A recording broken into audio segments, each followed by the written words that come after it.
మనలో ప్రతి ఒక్కరికి లక్ష్మీదేవి అనుగ్రహం కావాలి, చాలా అవసరం కూడా. ఎందుకంటే ఆ సిరుల తల్లి అనుగ్రహం ఉంటేనే సకల ఐశ్వర్యాలు మన సొంతమవుతాయి. ఐశ్వర్యం మాత్రమే కాదు, ఆరోగ్యం, ఆనందం కూడా ఆ శ్రీదేవి అనుగ్రహిస్తే మన సొంతమవుతాయి. కాబట్టి అందరూ లక్ష్మీ కటాక్షం కోసం ఎంతగానో ప్రయత్నిస్తూ ఉంటారు.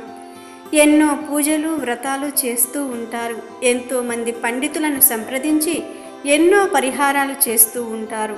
లక్ష్మీదేవి అనుగ్రహం ఉంటే జీవితంలో ఏదైనా సాధించవచ్చు. ఒకవేళ లక్ష్మీ కటాక్షం లేకపోతే ఎన్ని రకాలుగా ప్రయత్నాలు చేసినా ఓటమి ఎదురవుతుంది. లక్ష్మీదేవి అనుగ్రహం లేదంటే అక్కడ జ్యేష్ఠాదేవి రాజ్యమేలుతుందని అర్థం. దానివలన మీకు జీవితంలో కష్టాలు, బాధలు వస్తూనే ఉంటాయి.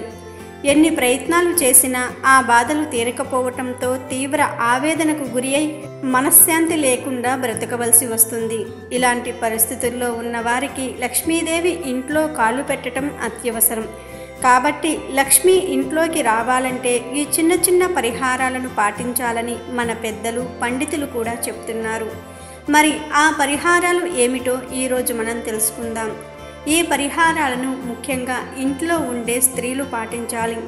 శుభ్రంగా ఉండే ఇల్లంటే అమ్మవారికి చాలా ఇష్టం కాబట్టి ఇంట్లో మనుషులు మాత్రమే కాదు, ఇంటిని శుభ్రంగా ఉంచాలి. ఇంటి సింహద్వారాన్ని లక్ష్మీదేవి స్వరూపంగా భావిస్తాం.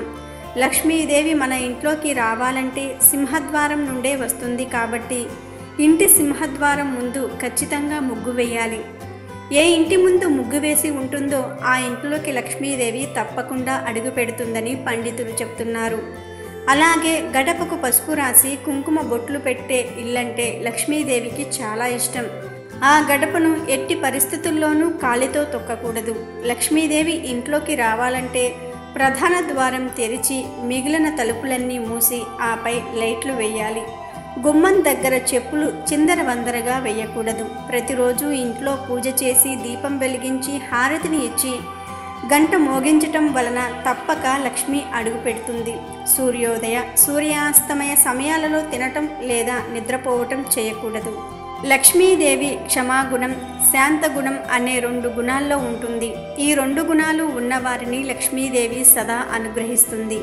కావున మీరు కూడా ఇప్పుడు మనం చెప్పుకున్న నియమాలను పాటించటం వలన ఆ లక్ష్మీదేవి మీ ఇంట్లో స్థిర నివాసం చేస్తుంది. తద్వారా మీరు ఆయురారోగ్యాలతో అఖండ ఐశ్వర్యంతో ఆనందంగా జీవించవచ్చు. వీడియో నచ్చితే లైక్ చేయండి, షేర్ చేయండి, బట్ సబ్స్క్రైబ్ చేసుకోవడం మర్చిపోవద్దు.